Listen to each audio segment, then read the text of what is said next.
Hi hello, ಮತ್ತೆ ಒಂದು recipe ಜೊತೆ ನಾನು ನಿಮ್ಮ ಮುಂದೆ ಬಂದಿದ್ದೀನಿ.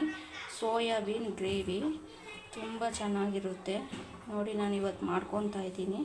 ಇದಕ್ಕೇನೇನು ಬೇಕೆಲ್ಲ ತೊಗೊಂಡಿದ್ದೀನಿ. ಇಲ್ಲಿಗೆ ಬಾಣಲಿಗೆ ಎಣ್ಣೆ ಹಾಕ್ಕೊತಾ ಇದ್ದೀನಿ. ಗಸಗಸೆ, ಶುಂಠಿ, ಬೆಳ್ಳುಳ್ಳಿ, ಪಲಾವ್ ಎಲೆ, ಚಕ್ಕೆ, ಲವಂಗ ನಿಮಿಷ ಇದು ಚೆನ್ನಾಗಿ ಫ್ರೈ ಮಾಡ್ಕೊತೀನಿ ನಾನು. ಇದಾದಮೇಲೆ ಟೊಮೊಟೊ ಹಾಕ್ತೀನಿ.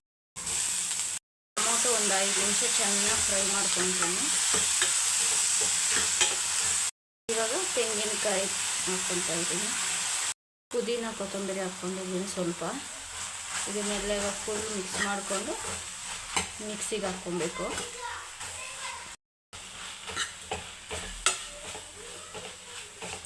ಇದು ರೆಡಿ ಆಗಿದೆ. ಇವಾಗ ಮಿಕ್ಸಿಗೆ ಹಾಕ್ಕೊತೀನಿ. ಅದೇ ಬಾಣಲೆಗೆ ಸ್ವಲ್ಪ ಎಣ್ಣೆ ಹಾಕ್ಕೊತಾ ಇದ್ದೀನಿ. ಈರುಳ್ಳಿ ನಿಮಿಷ ಈ ಥರ ಫ್ರೈ ಮಾಡ್ಕೊಂಡಿದ್ದೀನಿ ನಾನು. ಈರುಳ್ಳಿ ಎಲ್ಲ ಚೆನ್ನಾಗಿ ಫ್ರೈ ಆಗಿದೆ. ಸೋಯಾಬೀನ್ ಹಾಕ್ಕೊತಾ ಇದ್ದೀನಿ.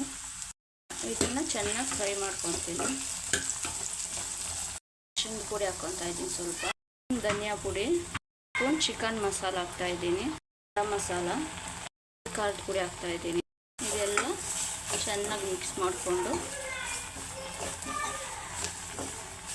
ನೋಡಿ, ಇದೆಲ್ಲ ಚೆನ್ನಾಗಿ ನಾನು ಫ್ರೈ ಮಾಡ್ಕೊತಾ ಇದ್ದೀನಿ. ಮಿಕ್ಸ್ ಮಾಡಿಕೊಂಡು ಇವಾಗೆ ರುಬ್ಕೊಂಡಿರೋ ಮಸಾಲೆ ಇದನ್ನು ಹಾಕ್ತಾಯಿದ್ದೀನಿ. ಇವಾಗ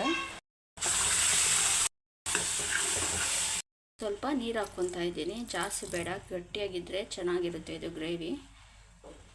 ಲಾಸ್ಟಲ್ಲಿ ಉಪ್ಪು ಹಾಕ್ಕೊಂಡು ಪ್ಲೇಟ್ ಮುಚ್ಚಿಬಿಡ್ತೀನಿ. ಒಂದು 10 ರಿಂದ 20 ನಿಮಿಷ ಬೇಯಬೇಕಿದು ಚೆನ್ನಾಗಿ.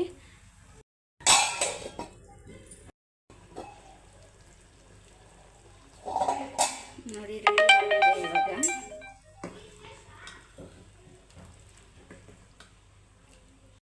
ರೆಡಿ ಆಗಿದೆ ನೋಡಿ ಯಾವ ಥರ ಮಾಡ್ಕೊಂಡಿದ್ದೀನಿ ನಾನು. ಸೋಯಾಬೀನ್ ಗ್ರೇವಿ ತುಂಬ ಅಂದರೆ ತುಂಬ ಚೆನ್ನಾಗಿ ಬಂದಿದೆ. ಟೇಸ್ಟು ಚೆನ್ನಾಗಿದೆ. ಇದನ್ನು ಜೀರಾ ರೈಸ್, ಚಪಾತಿ, ಪರೋಟ ಅದ್ರ ಜೊತೆ ತಿಂದರೆ ಸೂಪರಾಗಿರುತ್ತೆ.